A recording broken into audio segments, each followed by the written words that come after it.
your frustration, and I'm not the source of those answers, so I have to apologize to you for that. But I believe your board will be a source of answers for that, having heard your comments. Yes, sir. How are you? Thank you. David Rupert, we are in our 11th year here. Thank you for your presentation. The question I have relates to the survey. We got a notice after we had done ours, and we had followed the instructions to submit it. We got a notice that you had not received our survey. So I called the administrative office. They said, go back in. We couldn't get back in because the time had expired. I'm wondering how much that happened, how much that entered into the survey process. David, right? Your comment is the first one I've heard to that extent. It happens very seldom, and the fact that you were timed out sounds to me like the survey had been received and there was some sort of a glitch in the timing of it all. That's what I wanted to know, because we responded very quickly to the survey, and there must have been some glitch, and that's what puzzles me. And this Qualtrics system is so incredibly reliable that we have been so pleased with the many surveys that we do that we don't run across this hardly ever. Okay, thank you. Thank you for your question. Other questions or comments for me? Yes, sir. Back here. Yes. My name is Jim Mansfield, and I've been here 17 years. And the question is about the survey. How did you address the multiple lot owners in Fairfield Glade, Wyndham, Fairfield Glade Realty, Anderson, and so forth? Were their responses included in the survey? No, they were not. Okay. They probably, my opinion, should be addressed in some way. Obviously, they're stakeholders in the community. Second question is, how much did the survey cost us? Gosh darn, Bob, I don't even recall what the final number was. About $20,000 was it? $31,000. $31,000. Okay, thank you. And that's correct. Thank you, Bob. Other questions? No other questions? Good job. Oh, thank you for, time out. I apologize. The next slide that this nice gentleman asked the question, what happens next? What happens next is your board is going to place this survey as well as the survey report on the website so that all of you can have access to all of the information and the data from which we drew our conclusions. So again, in the spirit of transparency, incredibly transparent. I see your board making that step as a demonstration of their willingness to share all the information that they have available to them. And I believe, Bob, is it fair to say that that will be up by the end of the week? Yes, I think there is somebody wants a question back there, and May, I'll come over for you. Oh, I'm sorry, I didn't see you. Question about interpretation of negative results. The slide that you had up said that the majority of people, I think it was 20% who were unhappy, were lot owners rather than homeowners. But if they were homeowners, their property values were under $200,000. Is that correct? Yes, there was a slide that called out about a 22% response rate that skewed negative, and there were certain characteristics that were consistent to those 22%. Do you know roughly what the percentage of lot owners as opposed to homeowners were in that 22%? No, we certainly could find it for you, but I did not come with that. I think it's fair to assume that that same roughly 25% carries through because that's consistent with the mathematics of it all. I'm not sure I understand that. 25% of the But about 25% of your respondent profile was lot owners. Okay, so out of that 20%, about 25% of that would be, about 5% would be Right. lot owners, and in round numbers. right, 15% would be, okay. Yes, ma'am. Thank you. Sorry, I didn't mean to cut you short. I didn't see you back there. One right here. Yeah. Okay. Yes, ma'am. I just wondered if your presentation is also going to be on the web. I'm sorry, Chris Kinchy, about 3 years. Yes, ma'am. It is. I think someone else may have asked that question. Besides the slides, you're talking, because I think you addressed a lot of things that were not on the slides. Yes, and the presentation has been recorded, and I understand that that's going to be made available for everyone as well. We got one right here. Yes, ma'am. Hi there. Hi. I remember you from the focus groups. I just wanted to go back to the restaurant thing. That seems to be a bone of contention. But if I read your results right, there are 80-something% of us that are interested in having good restaurants in this community. Is that correct? Correct. I think it was 88%. Correct. My recollection was somewhere in the mid-80s. 82%. But that's high.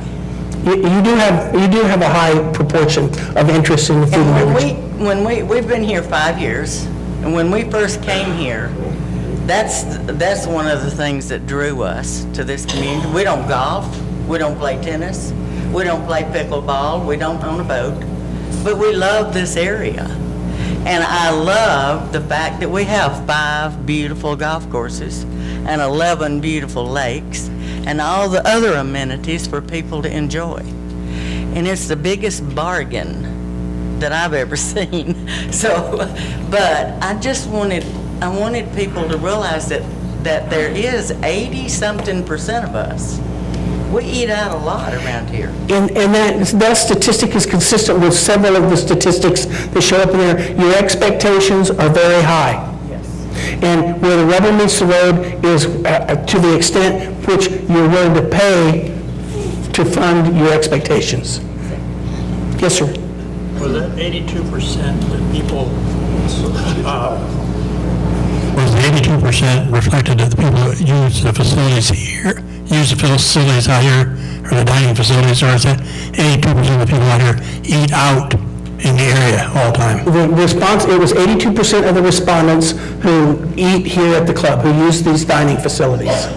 Doesn't seem that, then why are we having such a problem?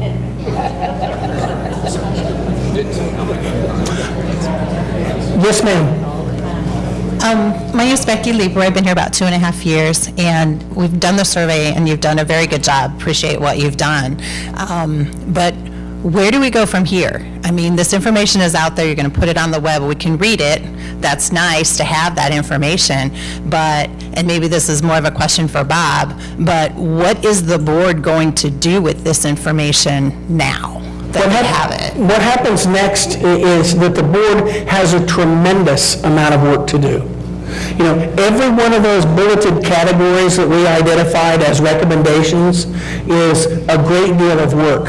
And so the first order of business for your board is to sort through what is it that GGA has recommended, what are we ready to undertake, and realistically, what do we think the timeline is, and what do we expect the outcomes, or what outcomes are we seeking in the different categories that we're pursuing.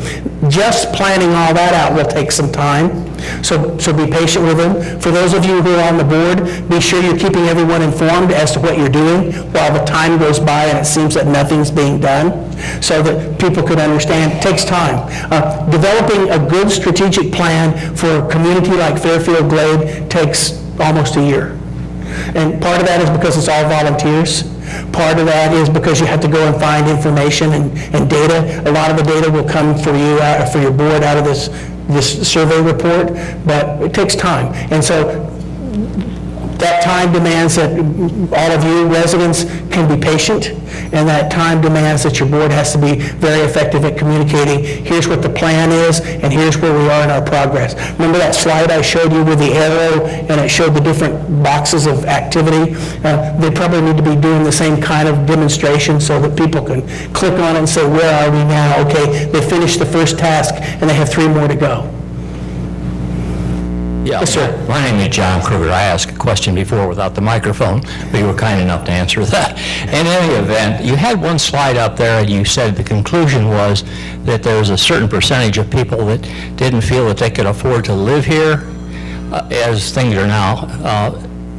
What percentage is that? Or I'm just kind of curious. If you John, have that. it's my opinion, based on the data that I looked at in developing the survey and then analyzing the survey results, and I think that proportion is about 10 to 15% of your neighbors that are reckoning with, what are we going to do?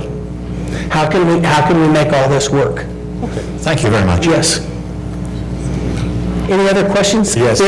Sorry, in the middle part of the room back there, I can't see you because of the door mullion, so sorry. All right, I just have a quick question. My name is Jim Cooney. We've been here about 11 years. And you seem to imply or say that we're all going to have to expect our dues to go up, which we've been here 10 years, and we know that's a fact. But it seems to me you're saying those people who can't deal with this, let's find another place for them to live? Is that what you're saying? Let's help them find another place to live? I think what I was trying to do is jump ahead to the discussion that happens in a lot of communities like yours, is as we look at the escalating costs for communities like yours, and the escalating, specifically labor costs for communities like yours, then the question goes, where will the funds come from to pay for the things we want? And that then goes back to dues. And at some point, you're hearing from some of your neighbors who are saying it's too much already. You can't keep raising the price of things. And so I was jumping ahead to the conclusion that some people may not be able to stay because of those escalating costs. And I was just frankly shooting from the hip as it related to, so what are you going to do about that? But that would require a lot more thought and deliberation in formulating a game plan than just some consultant standing up here shooting from the hip. I think that a lot of us would agree that we understand. I don't know one person personally who's saying, well, we just can't afford it. We understand that they're going to increase. But we should also make a note that most of us here are on a fixed income, and we don't get that, everything's going up 5%, 10%, It's like we don't get those 5%, 10% things. And I just think that there should be some concern on behalf of the board to consider those things. And I appreciate your comment. I can tell you from the discussions I've had in meetings with your board that they certainly are alert to that issue. Yes, ma'am. I just had a comment to make about the restaurants and your survey.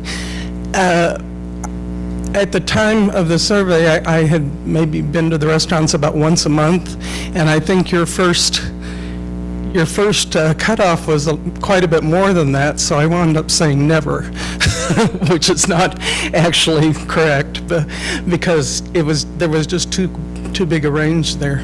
Okay. And I will say that we went to Sunday brunch recently, and it was great. Good. I'm glad. Thank you. Yes, sir. Got this one on the left here, Henry. Okay. Yes, sir. Yeah. Let me give you a question. First, I'm Tom Boyd. I've been here for 2 years. Dwight David Eisenhower didn't say much worth remembering, although he was a great guy. But he made a statement one time, and I'd like for you to react to this statement. Eisenhower said, "Plans are nothing. Planning is everything." I do the same thing you do. And what I see is you go out and you develop a plan and you stick it on a shelf.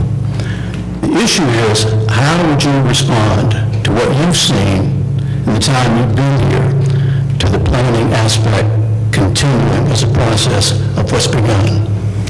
Thank you, and I have to take ownership of the truth that I've quoted that phrase or that statement from General Eisenhower many times because I believe it to be a truth. And planning is critical. And in my experience in communities like Fairfield Glade, the key to successful planning is that it's continuous. You're never finished planning. And so therefore, there's nothing that's going to ever sit on the shelf long enough to become dusty. It has to remain active, and I have the impression that that may be one of the takeaways from this process. I sure hope so. Other questions? Jim, do you have a question? Yeah, he's in the back there. Yeah, one more comment, I guess question based on your background. I believe there's a general decline in golf and golf revenue and golf courses around the country.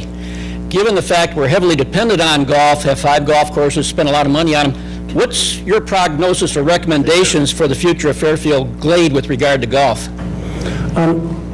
For communities like Fairfield Glade, your successfulness at attracting golfers will be a function of how effectively you push out content that communicates that this is a golf-oriented community. Back in the day when Del Webb was doing that, the golf participation level in Del Webb communities was just over 50%.